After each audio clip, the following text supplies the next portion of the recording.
चलिए, तो हम लोग साधारण ब्याज आज पढ़ने वाले हैं मैथ में। साधारण ब्याज, सिंपल इंटरेस्ट, ठीक है। और कल हम लोग इसको देखे थे ना, बेसिक कॉन्सेप्ट को। आज फिर से एक बार देख लेते हैं। 5 मिनट लगेगा, फटाफट देख लेते हैं उसको, फिर आगे चलेंगे, ठीक है। तो भैया, साधारण ब्याज, साधारण ब्याज में हम लोग जानते हैं कि यहाँ पे आपका क्या होगा, पी यानी कि प्रिंसिपल, जिसको हम लोग हिंदी में क्या कहते हैं, मूलधन। उसके बाद आप यहाँ पे आपको क्या मिलेगा, टाइम, यानी कि आपको क्या होगा, समय।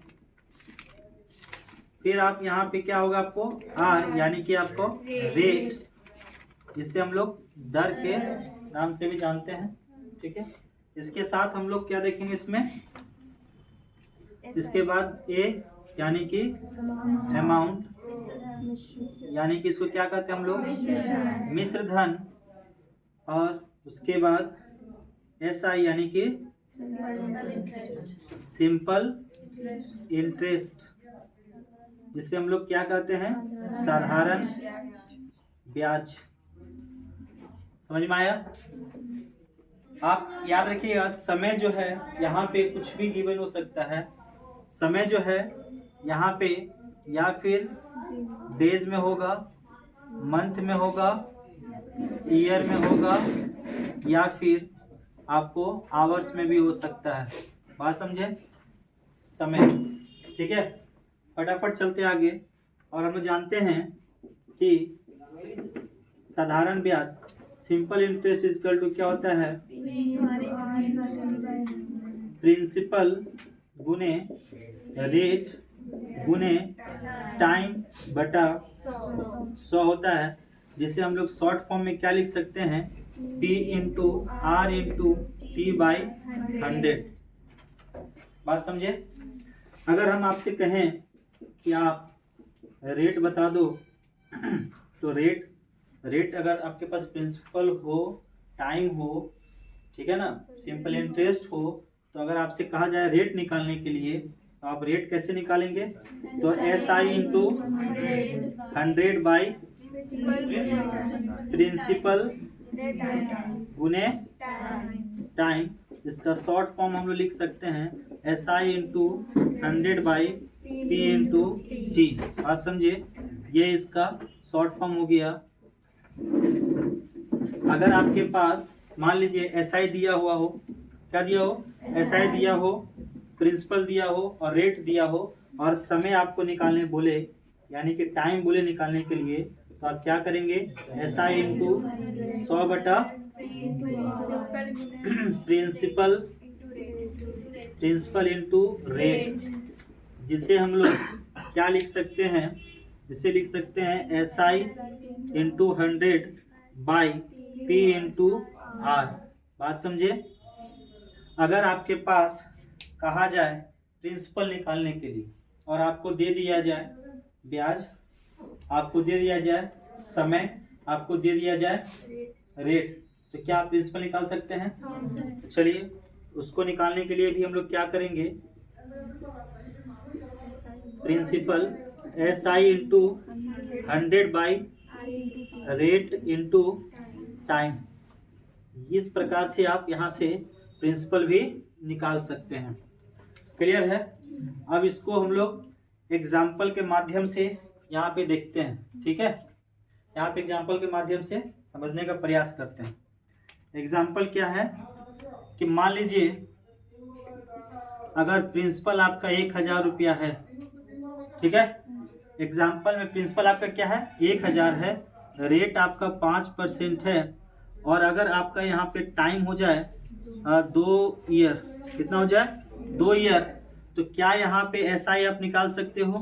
तो हाँ, निकाल सकते हैं। एस आई क्या होता है, P into R into T by कितना होता है, 100 होता है, यानी कि 1000 गुने 5 गुने 2 बटा 100, और ये काट देंगे तो कितना आ जाएगा, क्या हो जाएगा इसका, एस आई 100 हो जाएगा। एस आई क्या हो जाएगा, 100 हो जाएगा। क्लियर है? यहाँ तक क्लियर है? हाँ, यहाँ पे चले एग्जाम्पल ले। और तो चलिए इसी एग्जाम्पल को यहाँ पे हम लोग देखते हैं, ठीक है ना। अगर मान लीजिए एक एग्जाम्पल आपसे हम लेते हैं, अगर हम आपको प्रिंसिपल दे दिए कितना 1000, क्या दिए 1000, और अगर हम आपको एसआई दे दिए आपको कितना 100, और यहाँ पे आपको हम रेट दे दिए कितना 5%, तो क्या यहाँ से आप समय निकाल सकते हो? निकाल सकते हैं ना। तो आप समय निकालने के लिए क्या करोगे, तो टाइम इज इक्वल टू हम लोग जानते हैं एसआई इंटू 100 बटा क्या हो जाएगा आर इंटू पी, यानी कि एसआई कितना था हमारे पास 100 था, और गुने 100 कर देंगे, और आर कितना था, आर था कितना 5, और पी कितना था 1000, कितना था 1000, यानी कि ये कट गया और ये कट गया, आपके पास कितना बचा 2 वर्ष। तो यही आपका क्या हो जाएगा, इसका समय हो जाएगा। अगर इसी को हम लोग इस प्रकार से समझते हैं कि अगर मैं आपको दे दूं कि P इजिकल टू अगर 1000 है, और आपको SI है आपका कितना 100, और अगर आपका टाइम हो जाएगा 2 वर्ष, ठीक है, और आपको निकालना है क्या रेट, निकालना क्या है रेट। समझ में आ रहा है आप लोगों को? एकदम बेसिक कॉन्सेप्ट है ये, दिख रहा है ना, बेसिक कॉन्सेप्ट है। रेट आपका अगर आपको निकालने बोल दिया जाए तो आप क्या करेंगे, R equal to SI into 100 by P into T। SI कितना हो गया 100 गुने 100 और 1000 गुने 2, 1 2 1 2, ये कट गया, ये कट गया और ये कट गया, यानी R इजकल टू 5%। ये आपका यहाँ पे आप निकाल सकते हैं। समझ में आया? दिखाई दे रहा है यहाँ तक? हाँ, यहाँ नीचे, यहाँ तक। चलिए अगर मान लीजिए यहाँ पे एक और एग्जांपल लेते हैं, और एग्जांपल में आपको हम दे देते हैं कि एसआई अगर आपका मान लीजिए 100 है, रेट अगर आपका 5% है, टाइम इज इक्वल टू 2 वर्ष है, तो क्या यहाँ से आप प्रिंसिपल निकाल सकते हो? हाँ, प्रिंसिपल निकाल सकते हो। तो प्रिंसिपल क्या हो जाएगा भाई, SI इंटू 100 बटा R इंटू T, यानी SI हो गया कितना 100, और यहाँ पे हो जाएगा गुने 100, और R हो गया 5 और ये हो गया 2।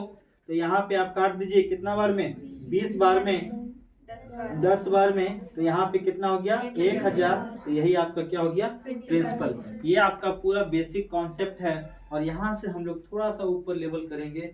तो यहाँ तक तो आप लोग जानते ही होंगे, ठीक है। अब यहीं पे एक चर्चा कर लेते हैं कि ये अमाउंट क्या होता है, ये अमाउंट क्या होता है, अमाउंट क्या होता है। तो अमाउंट के बारे में आप जान लीजिए कि A is equal to P plus SI। P क्या होता है, तो P आपका होता है प्रिंसिपल, और SI क्या होता है सिंपल इंटरेस्ट। बात समझे, ये आपका होता है। तो अगर हम आपसे पूछें कि यहाँ पे हमारा प्रिंसिपल 1000 है, यहाँ पे प्रिंसिपल हमारा 1000 है, और यहाँ पे हमारा SI कितना है 100 है, तो अगर आपसे हम पूछे कि अमाउंट बता दो, तो अमाउंट क्या हो जाएगा इसका अमाउंट, यानी कि प्रिंसिपल यहाँ पे आप लिख देंगे कितना 1000, और SI लिख देंगे कितना 100, यानी कि आपका अमाउंट कितना हो गया 1100। बात समझ में आया? अब इसी को हम लोग रेट को, अब ये तो बहुत सिंपल फॉर्म है, अब हम लोग ना रेट को क्या करेंगे, जो रेट होता है ना परसेंटेज, इसको हम लोग फ्रैक्शन में तोड़ के इसको आगे बनाने का प्रयास करेंगे, ठीक है। तो यहाँ तक अगर कोई नोट करना चाहते हैं तो नोट कर लीजिए, अन्यथा इसको हम रफ करें।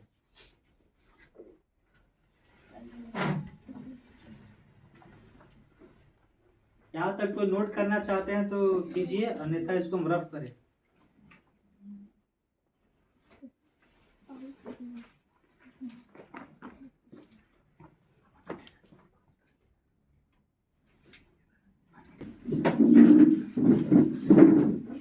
चलिए आगे हम लोग बढ़ते हैं। देखिए मान लीजिए एक एग्जांपल लेते हैं आपसे। एग्जांपल है 16.2/3% अगर आपका क्या है रेट, क्या है रेट, बात समझ रहे। और समय जो है ना टाइम वो 3 वर्ष का, समय कितना है, टाइम कितना है, 3 वर्ष का। और इसमें एक मिश्रधन दिया हुआ है, मिश्रधन 27,000 रुपया। 27,000 रुपया इसका क्या दिया हुआ है, अमाउंट दिया हुआ है, यानी कि आपको क्या दिया हुआ, मिश्रधन दिया हुआ है। बात समझे। रेट क्या है, 16.2/3%। समय दिया है इसका 3 वर्ष, और ये 3 वर्ष में कितना हो जा रहा है, 27,000 रुपया हो जा रहा है, यानी कि ये क्या क्या है, अमाउंट है। आपसे कह दे कि आप प्रिंसिपल बता दीजिए, प्रिंसिपल बता दीजिए। तो अब इसको देखिए हम लोग बनाते हैं। सबसे पहले आप क्या करेंगे कि जो रेट आपका लिखा हुआ 16.2/3, रेट कितना लिखा हुआ है, 16.2/3% लिखा हुआ है। 16.2/3% को फ्रैक्शन में ले आएंगे, 1/6, 1/6। अब ये 1/6 में जो है, ये 6 जो है ना आपका, ये नीचे वाला हर ऊपर वाला अंश होता है ना, तो ये हर जो है ये आपका प्रिंसिपल हो जाएगा, यानी कि मूलधन इसको आप लिखेंगे। और ये जो ऊपर वाला होता है ये होता है ब्याज। क्या होता है, ब्याज, यानी कि इंटरेस्ट। लेकिन ये कितना वर्षों का होता है, 1 वर्ष का। ये केवल 1 वर्ष का ब्याज है। बात समझे, सिर्फ 1 ही वर्ष का होगा, चाहे यहाँ पे 2 हो, 3 हो, 4 हो। क्लियर है, कितना वर्ष का रहेगा, 1 वर्ष का रहेगा। और नीचे वाला हमेशा क्या लेंगे हम लोग, मूलधन लेंगे। अब देखो कितना आसान हो जा रहा है। अगर ये 1 वर्ष का ब्याज है और हमको कहां तक जाना है, 3 वर्ष तक जाना है। कहां तक जाना है, 3 वर्ष।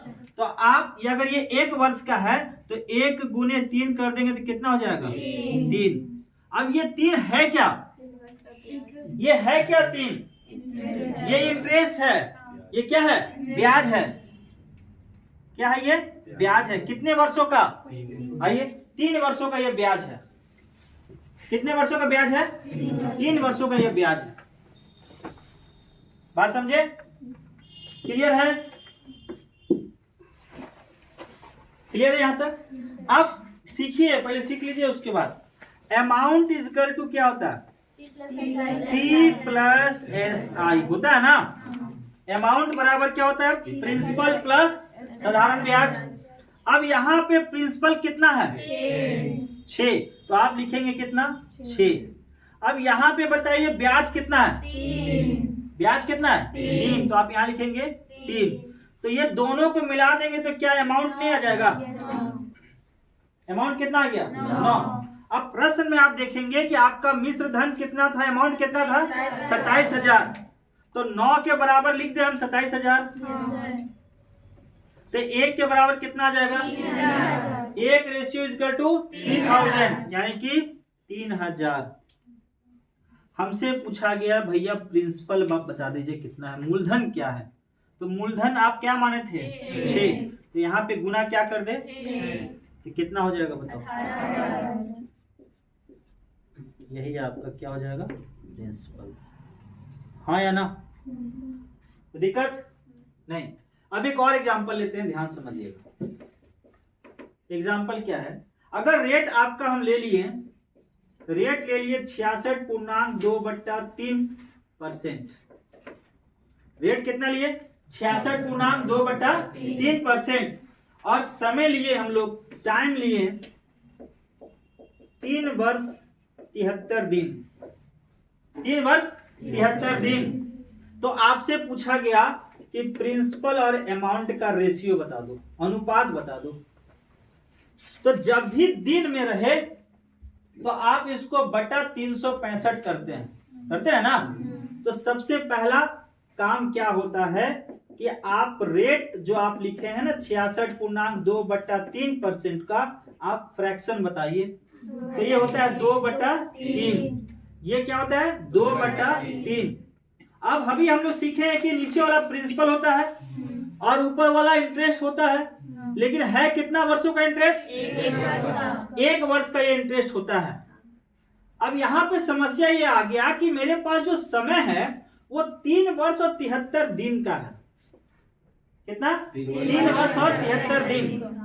अगर आपसे प्रश्न पूछा गया है कि P और A निकालिए, P और A निकालिए, तो P तो आप जान के कितना आ रहा है, कितना आ रहा है P तो यहाँ फिलहाल 3 है ना, फिलहाल क्या है 3 है। लेकिन जब आप इसको कन्वर्ट करते हैं, यानी कि समय जो दिया हुआ है 3 वर्ष और 73 दिन, और इस 73 दिन को क्या करेंगे 365 से भागा करेंगे, कटेगा कितना आ रहा, यहाँ 1 और यहाँ 5, 73 एकम 73 और 73 पचे 365। अब यहाँ 1/5 आया, तो ये 5 दिया और 15 और 1, तो यहाँ पे समय क्या हो जाएगा 16/5, समय हो गया 16/5। अब जब समय आपका 16/5 हो रहा है, तो हम लोग तो भैया कुछ समझ ही में नहीं आ रहा कि हम लोग करें तो करें क्या। अब समय हमारा 16 क्या आ गया 5 आ गया। अब क्या करें हम लोग, अगर ये समय 16/5 आ रहा है और इंटरेस्ट यह 1 वर्ष का है, यह 1 वर्ष का इंटरेस्ट है 2, तो हम लोग क्या करेंगे फिर इसको यहाँ पे इसको इंटू क्या कर देंगे, तो कितना हो जाएगा ये 32/5। समय कितना, ये समय आएगा नहीं, ये ब्याज आएगा, क्या आएगा ब्याज, क्योंकि आपने अभी ये 1 वर्ष का, 1 वर्ष से इस समय को गुना किया है, तो 1 वर्ष का ब्याज कितना 2, ये कितने वर्षों का होगा ना, लिए था ना 5 दिया, यहाँ नहीं लिखे ना, यहाँ लिख देते हैं 16/5 वर्षों का, बात समझे। तो 16/5 वर्ष का कितना ब्याज होगा 32/5। अब ये 32/5 हो गया। अब प्रिंसिपल आपका कितना था 3 था, और हम अमाउंट जानते हैं क्या होता है प्रिंसिपल प्लस SI।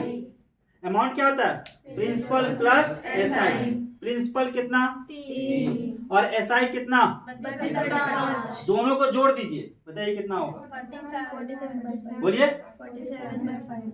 अरे अमाउंट कितना होता है, अमाउंट क्या होता है P प्लस SI होता है ना, तो P कितना है आपका 3 है, और ये कितना है 32/5, बताइए कितना 5 दिया 15 32 47/5, तो यहाँ अमाउंट आ जाएगा 47/5, और ये एक्चुअली किस में है अनुपात में है, तो ये इसका यहाँ पे क्या आ जाएगा गुना में, तो आप यहाँ पे लिख देंगे 5 और इसे आप काट देंगे, तो यहाँ पे हो जाएगा कितना 15, इसका एग्जैक्ट हो जाएगा कितना 15:47, 15:47।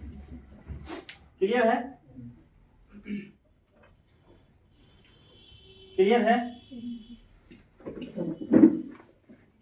अब यहां पे एक और सवाल आता है, देखिए अगर इसमें हम एक प्रश्न, चलो पहले इसको आप नोट डाउन करो, उसके बाद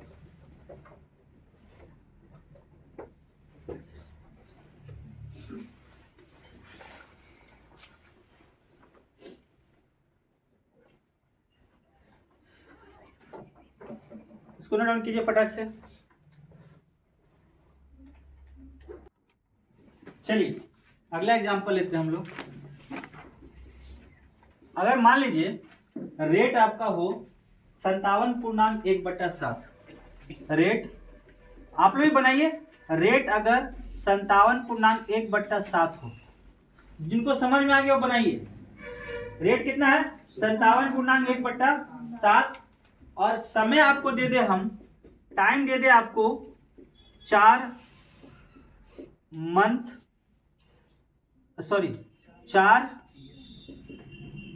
ईयर, ठीक है ना, 4 year 4 month, 4 year 4 month. Rate आपका 57.1/7, ठीक है, समय कितना हो गया 4 ईयर 4 मंथ। तो आपको बताना है अमाउंट और प्रिंसिपल, अमाउंट और प्रिंसिपल का अनुपात। जल्दी से ट्राई कीजिए, ट्राई कीजिए, ट्राई कीजिए, ट्राई कीजिए जल्दी से। तो 57.1/7 का फ्रैक्शन क्या होता है? 4/7। देखिए 57.1/7 का फ्रैक्शन होता है कितना? 4/7 होता है ना। तो ये आपका क्या हो गया? मूलधन हो गया। क्या हो गया? मूलधन हो गया। और ये क्या हो गया आपका? ब्याज हो गया, हाँ या ना। लेकिन ये ब्याज कितने वर्षों का है? 1 वर्षों का। 1 वर्षों का। ब्याज कितने वर्षों का है? 1 वर्षों का। अभी जो आप पहला एग्जांपल देखे थे उसमें आपका यहाँ पे लिखा हुआ था क्या? मंथ था कि डे था? और यहाँ पे क्या लिखा हुआ है? मंथ। तो जब दिन होना तो उसको कन्वर्ट करते हैं जब हम लोग वर्ष में, तो बटा क्या करते हैं? 365। और जब मंथ हो तो हम लोग उसको बटा 12 करते हैं, बटा 12 करते हैं। मतलब कि यहाँ पे आप डायरेक्ट किसके भाग कर दीजिए?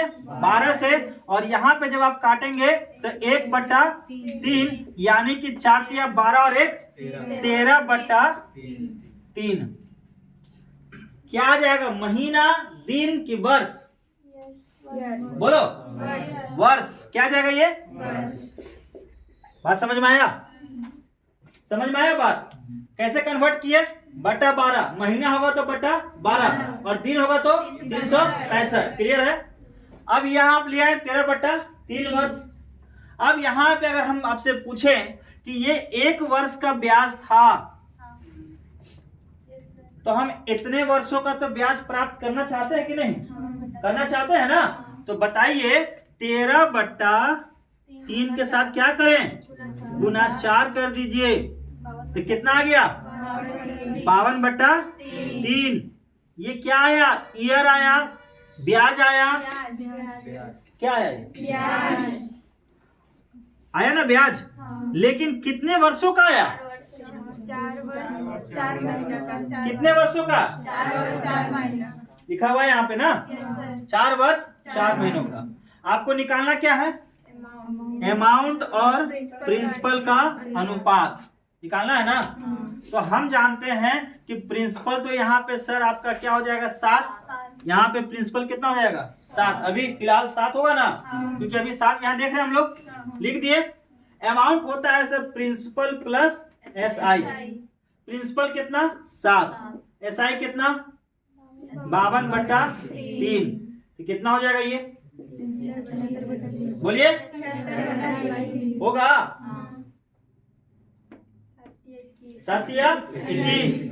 और इसमें जोड़ दो 73/3। यानी कि अमाउंट क्या लिखेंगे हम? 73/3। चूंकि अनुपात में है तो यहाँ चला जाएगा गुना में, है ना। यहाँ से 3 हटा दे रहे हैं और यहाँ पे आप कर दीजिए क्या?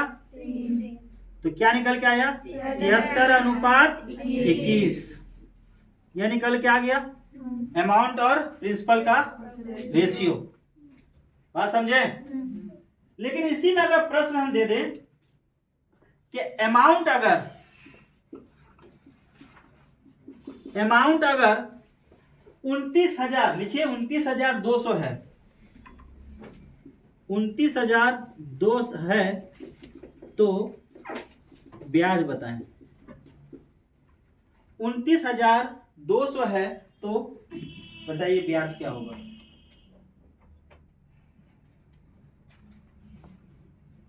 तो देखिए यह आपका क्या है? अमाउंट है। क्या है ये? अमाउंट है। तो 73 के बराबर क्या लिखेंगे? 29,200। अब देखिए 7 चौकी 28, 4 तिया 12, यानी कि 1 के बराबर 400। 1 के बराबर 400। 1 के बराबर कितना? 400 ना होगा? होगा कि नहीं होगा? अरे 73 चौके होगा 292। हाँ, 2 को 0 बैठा दिए। यस या नो? अब आपसे पूछा गया क्या? ब्याज। कि ब्याज बताइए। आपसे क्या पूछा गया?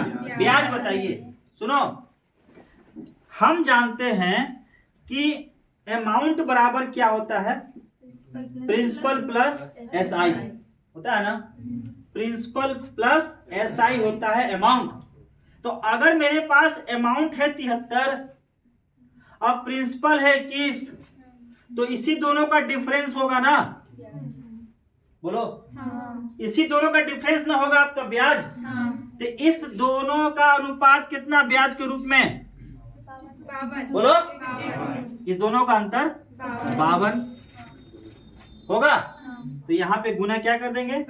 52। तो यहाँ पे क्या उत्तर आ जाएगा? 20,800। यही आपका उत्तर हो जाएगा, यानी कि आपका ब्याज आ जाएगा 20,800। अरे ये 52 कैसे आया, समझ में आया?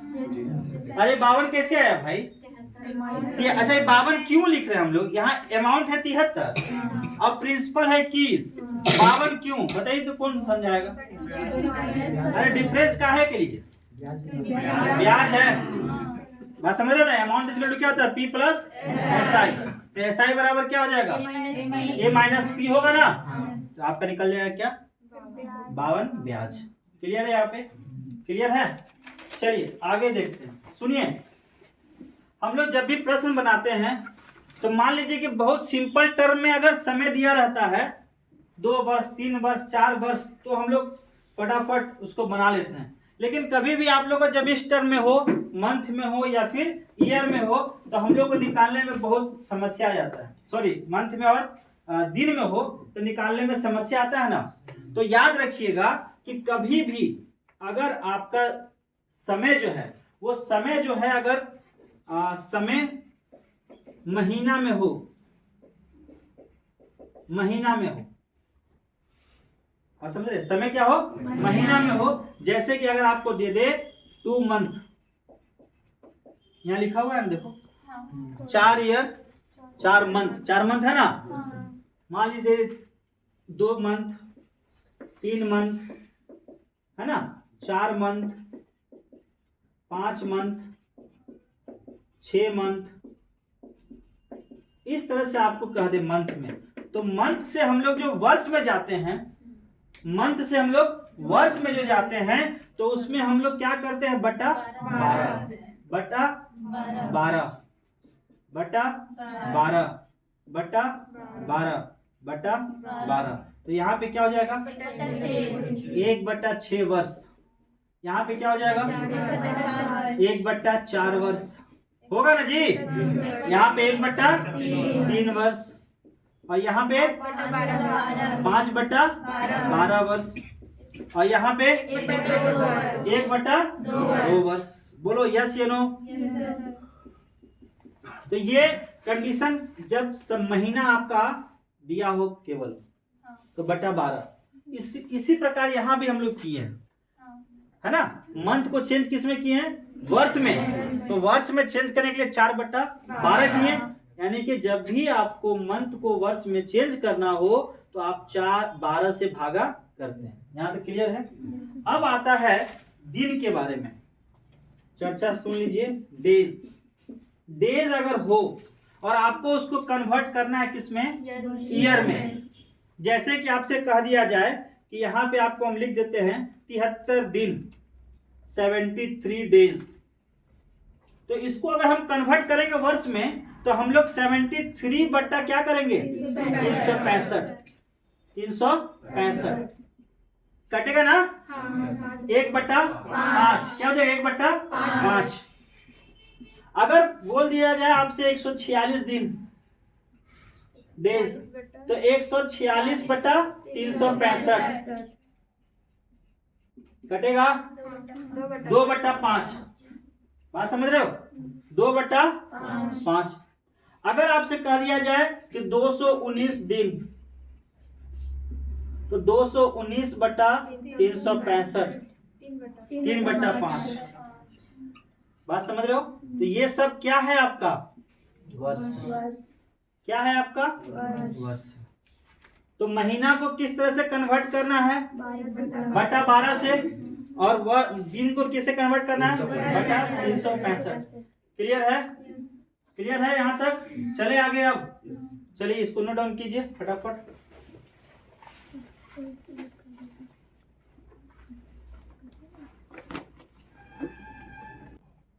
देखिए ये लास्ट प्रश्न आपको आज का हम लेते हैं, ठीक है। फिर हम लोग कल आपको क्वेश्चन भेज देंगे सारा, और आप लिख के लाइएगा और फिर हम लोग बात करेंगे। एक चीज आपको इस प्रश्न स्टार्ट करने से पहले आपको हम एक चीज समझा देते हैं कि साधारण ब्याज जो होता है ना, उसको नोट में आप रखेंगे। ये साधारण ब्याज ये डायरेक्टली प्रोपोर्शनल किसका होता है? प्रिंसिपल का। बोलिए, प्रिंसिपल का। साधारण ब्याज जो है वो डायरेक्टली प्रोपोर्शनल किसका हो सकता है? टाइम का। साधारण ब्याज जो है वो डायरेक्टली प्रोपोर्शनल किसका होगा? रेट का।